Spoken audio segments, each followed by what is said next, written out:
Hello, YouTubers.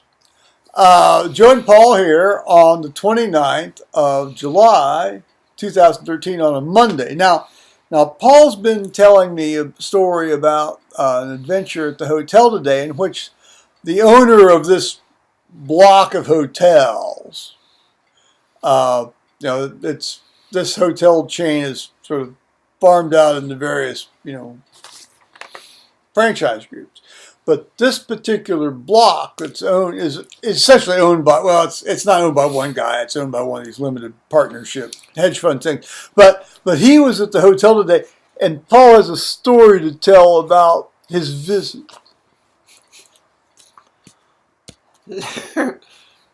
It's like, okay, there's a whole bunch of the same inns with the name that I work for, but not all are owned by the group that I actually work for. So, excuse me. The guy shows up to do a surprise check. I love it, a surprise visit. Well, that's the best kind, isn't it? I mean, that really tells you how it's going, isn't it? I thought it was going to be this one guy that overlooks everything in Ohio, because we're all there's a whole lot of us, and wound up they had to get a guy to run the whole state of Ohio to keep up with all of the properties we have in. We already have that. We have a guy named Casey. He lied to us in 1993 on the gun bill, by the way. But anyway, not to get distracted. He was the deciding vote, too. I'm sorry.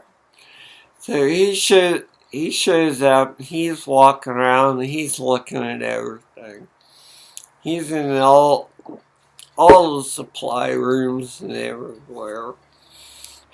And even the rooms vacant and ready, and spotting things.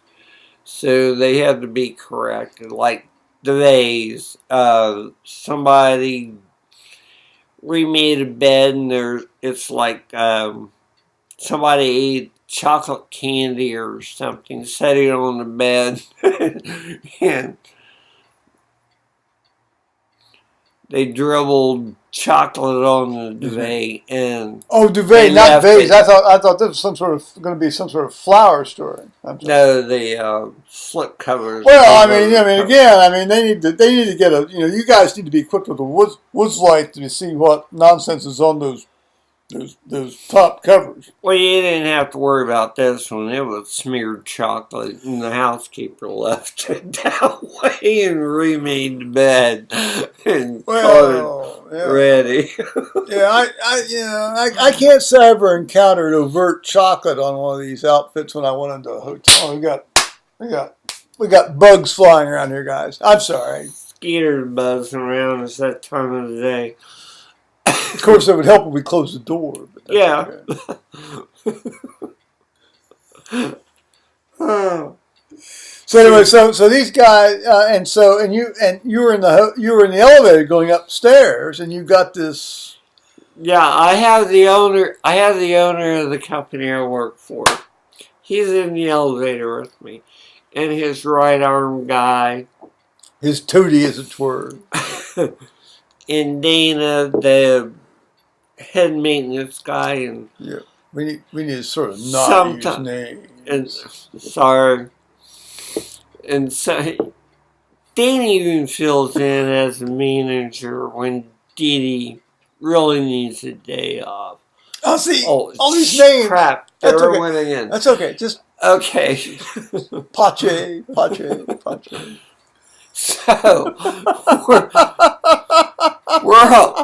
So we all get in the same elevator, and we're riding around the elevator. Well, my supervisor calls me on my radio thing, And she said, oh, by the way, she said, Mr. Kendall is in the house. Oh, crap, there I did it again. Anyway, she says, the boss is in the house, and make sure there's no trash in the vending areas on the upper floors that he could see and complain about. Which, of course, is what Paul does. I mean, that's his job. That's what he does. I said, okay, I've got that covered. We're good to go. And he laughs and he says, well, I'm glad you're really on top of that. And I said, I'm always on top of Well, that. indeed. I said, you wouldn't believe what happened yesterday. Oh, well. I said, but I'm not going to go there.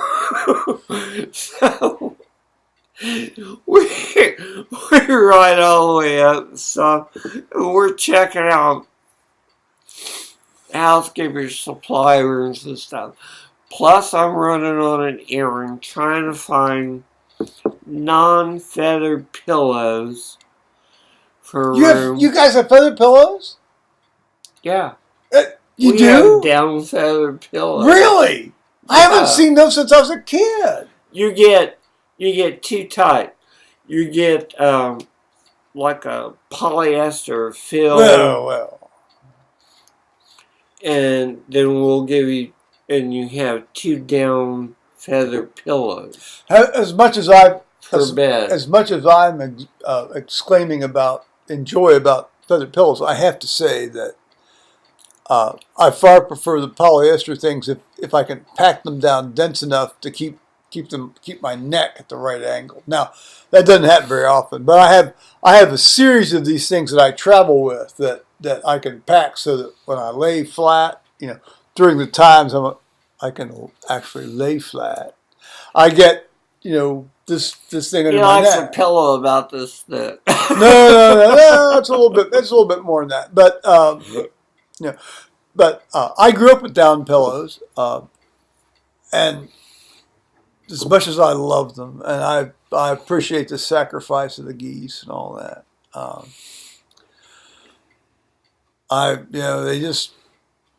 Anyway, so I had a down sleeping bag once. Well, I didn't have a down sleeping bag. My dad had a down sleeping bag that was left over from his days, it's like the 1920s. And the one or two times I went camping as a ute or a youth, as they say, and I got into this thing. I mean, I should have been in the Arctic. I mean, you could go to the Arctic with this thing, which of course is what it was designed for. It was a military. Well, no, I don't know what it was. I don't know, some sort of. Was he in the military? No. My dad was never in the military. They were Quakers. Quakers don't go to the military. Well, no. Okay, he bought it because he was always going up to northern Michigan. Well, yeah, that's right. But they're from northern Michigan. Well, I mean, you're gonna not only you're gonna keep warm, you're gonna sweat off about 8 pounds a night in this thing. I'll tell you. And but this was a goose down sleeping bag, very much like some of the stuff you read about when you read about the Antarctic explorers. And well, that's great in the Antarctic. I mean, I'm going to tell you right now, Robert Falcon Scott shouldn't have frozen to death, in the Antarctic if he was in one of these bad boys. I don't care if it was 30 degrees below zero. Well, of course, the fact they had scurvy and were malnourished, and that had something to do with it, and they were at 9,000 feet and were oxygen deprived. But aside from that, the sleeping bag should have kept them alive if they had been okay. But not if he got sweaty in it and it froze up. He's going to popsicle out. No, it's not going to. Well, it'd freeze up after he died. No, inside it didn't freeze up. I mean, it may have frozen up once they opened the thing, and it's like Captain Oates said, I shall go outside and I may be gone a while. Well, I mean. He went for a walk.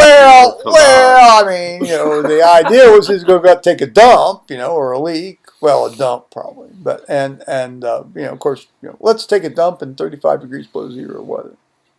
It froze. Well, he intended to just, they never did find his body, by the way, as I understand. They found during the blizzard. Well, I mean, He got snowed. Well, he's still frozen under, isn't he? Well, they just caught a bad batch of weather at one of the coldest winters of the year, and we read about the owner of the hotel, and now we need to hear about your truck situation, Paul. Okay, they called me on the landline here at home to tell me that they got the parts in, but the parts are not working right. They will not fit together the way they're properly supposed to fit on the two radiator things that they've changed their specs. They've changed their specs. They never expect anybody to keep a truck for 12 years. And this many miles. Well, and the stuff rotting. Well, they want you to buy another truck. Rusting off. Anyway, so they're going to reorder the stuff, and hopefully the parts will match up and work. Oh, they'll wrap some furnace tape around that or squirted some shit, I was about to do furnace tape on it instead. Or this glue, anyway, this silicone stuff that hardens up, like the stuff I put in the house to keep the wrens, or not the wrens, but the woodpeckers from going through. Yeah. Where they drilled holes. Well, you gotta keep on top of those boys. I couldn't. There was one the other day, but I didn't manage to be able to get out there in time to shoot him. So. Anyway, they're going to order. They ran off when they saw the shotgun. And him. They're going to reorder parts. And hopefully it'll be the correct stuff. And if it is the correct stuff, they will have the truck put back together tomorrow, and I can pick it up sometime. Tomorrow? Right. No, so not on Wednesday. But it doesn't matter about Wednesday. Either tomorrow or Wednesday. Well, see, what I'm trying to do is I'm trying to engineer an excuse to not go to Bible quote study unquote on Wednesday. So this is where we're standing at. So then, I bet you I'll be able to do something anyway about that. I bring the phone back in and put it back on the charger thing. Well, then the cell phone is chiming. So I pick my cell phone up and I hit the button on the side, and it says a new vote message. It's just chiming. So I go out and I flick it on. I hit the listen thing because it says listen. And it's the mechanic from the garage, but somehow it comes up as a new vote message. And he's telling me the same thing in the voicemail box that they got the parts in and that, but they don't work, so they've got to get new parts in. So, and if they work, then I can have the vehicle back, and then I can turn in the rental car somewhere. So that's why I'm staying here with the truck in the rental car, because of rusted out radiators. Excuse me.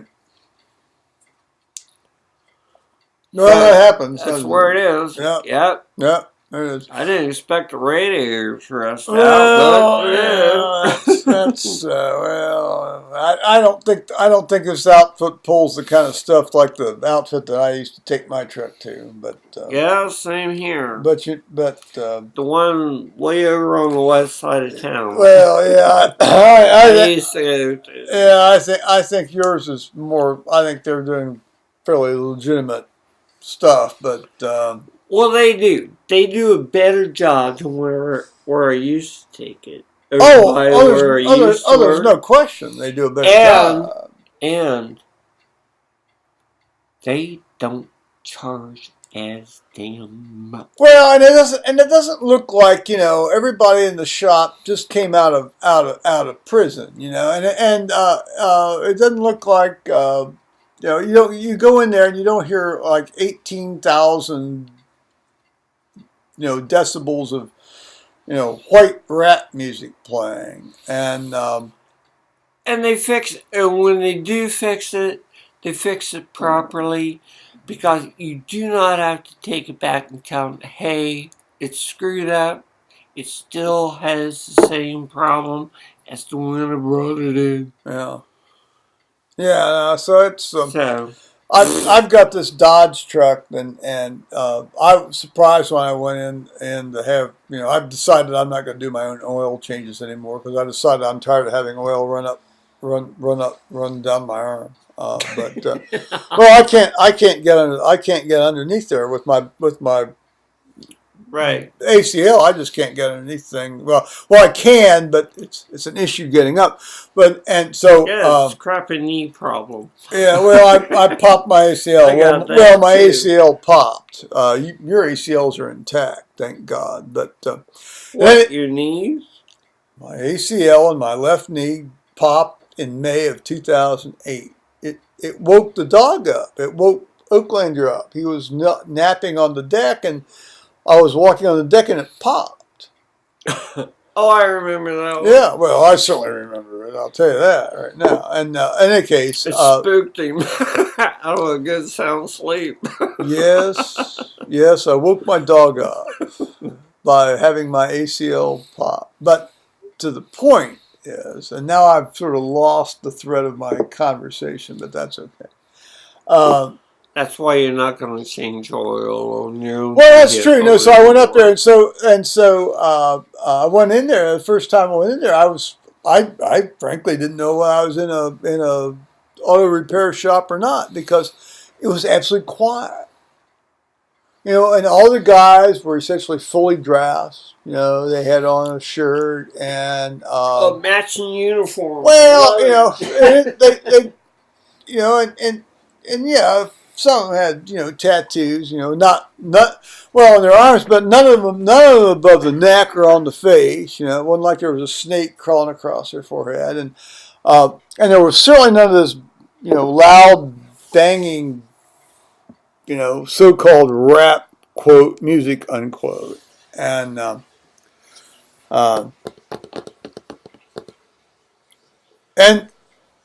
was in, I was out. Charged me a fair price. I was amazed, you know. So there are outfits out there that aren't you know. I think some of these dealerships will try to,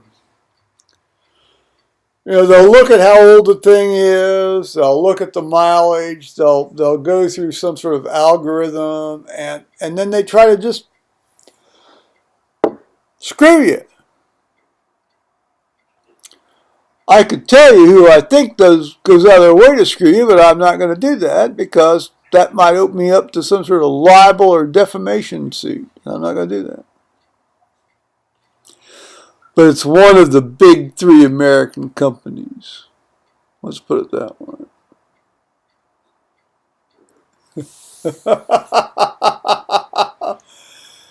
Well, I think that's about it. My son just sent me a YouTube video of my grandson playing soccer, which I tried to download, but I couldn't download because he's made it private.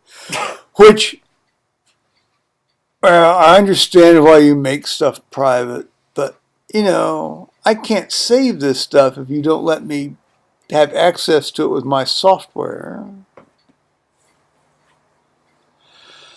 I've said that repeatedly. I don't think that's going to take, but perhaps when you retire, perhaps if God grants me a long life, which He might, I mean, 6 out of 8 great grandparents can't be wrong, huh?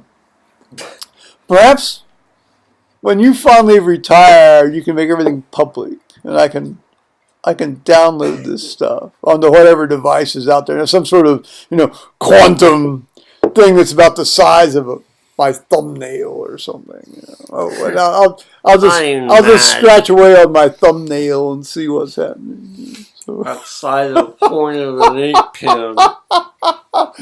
Well, so who knows? So anyway, so I finished Jim Grimsley's book called Dream Boy last night, which was well, it's based on a movie that I saw actually here on YouTube here a few days ago, and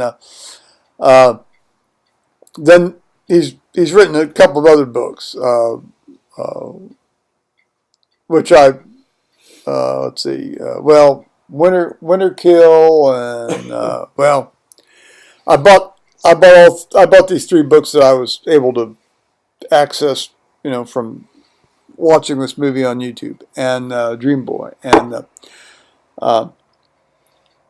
it's very Southern Gothic, but also it's very lyrical, and well, it's not like Faulkner's just the ramblings of this old drunk guy, although he's also he's also channeling the the whole idea about see a lot excuse me a lot of Southern fiction deals with the landscape. You're out, you go out. Anybody who's spent any amount of time in the South, particularly in the morning, in the spring or the fall, in the woods, knows that this is a very magical time. In the morning or the evening, it's a very magical time. You get the magic light coming in, the magic light at the end. Even in the noon, you get the light. It's like being in a cathedral if you're in the woods in the South. Pretty much anywhere probably, but particularly in the South, because you've got mixed, pines, and it's not all pines. You've got mixed hardwoods, and it's and so much of the experience of somebody who grows up in the South is determined by the landscape where they grew up, and Jim Grimsley's books capture that, as do a lot of other Southern writers, and even if they're not writing about landscape, they include a lot of landscape descriptions in it, and it's not just filler, because it has to do with how you view excuse me, the world you're engaging with. And so look at his stuff. It's it's good. I mean, it's good. Now, I think if I had read this book before I watched the movie, I would have enjoyed the book a lot more, because so much of this is I mean, you get a lot of repetitive. Well, it's descriptions of landscape, and I've read a lot of that kind of stuff, and so I sort of I wanted to see how the plot differed from the movie. Yeah. And I've done that. well, Paul watched the movie. You watched the movie, Dream Boy. Yeah. Paul watched the movie, and you guys read the book. Where the 4 guys went off. Well, yes, let's not. Yeah, well, yeah. Swamp. Yeah. Well, but yes. So Paul, but it's different. It's slightly different. Well, it's kind of substantially different, and but not substantially different. Well, so look at this guy's work. I'm trying to think. Oh, I don't need to go into that. That would be just wrong. Anyway, I understand from my ex-wife here that my son and daughter-in-law got home. Well, my daughter-in-law got home safely from uh, Wedding trip. a wedding trip up to northern Michigan, and she arrived at my ex-wife's place to meet Thomas and Carter. To have some sort of celebratory dinner for Thomas's birthday. For his birthday on the 23rd, but it was actually done on A belated birthday. Yeah, his belated birthday on the 28th. And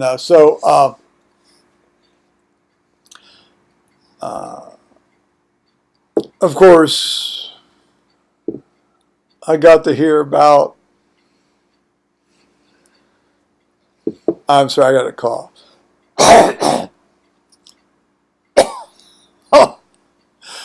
All sorts of womanly concerns.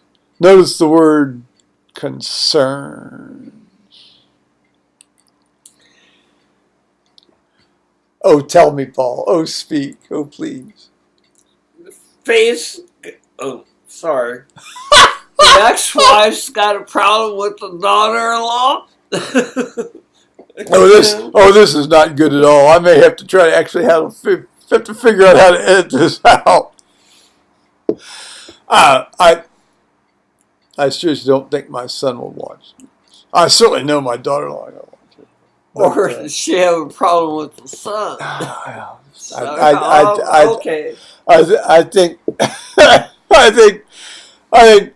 further affiance saith not on this. But did the grandson come up with a really new great zinger for grandson? Well, I don't know about that. Now, having said about my grandson, I mean, my son sent me a video of my grandson playing soccer, and I may have mentioned this. He makes it private. Don't make it private. Make it so I can use my download software. I can watch it, but make it so So we can copy it and keep it. Well, yes. I mean, I was able to do that on something, but I haven't been able to figure it out. I may wake up tonight and horse around with this and figure out how to do it. But, good Lord. I mean, come on. These $2,700 machines ought to be easy to use. Come on. All righty. Now, so anything else you want to say? No, I'm good. I'm finished. Well, good. Gala. And we're all home safely, and that's what really matters. And so there we are. So we'll say bye-bye, YouTubers. All righty. Have a good night. In this better than some sort of commercial TV? Definitely.